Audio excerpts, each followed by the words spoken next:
अस्सलाम वालेकुम, कैसे हैं आप? ठीक हैं। ये नया स्टूडियो बन रहा है तो यहाँ पे हम इंशाल्लाह एक दो दिनों में हम शिफ्ट हो जाएंगे। ठीक है, इस तरह से यहाँ पे डबल डबल टेबल आएंगे।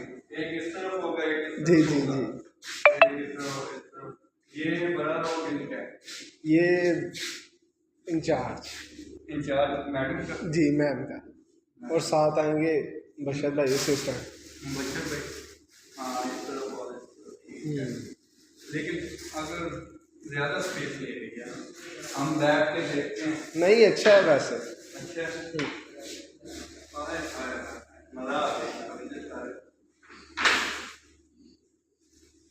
है यार, परफेक्ट है।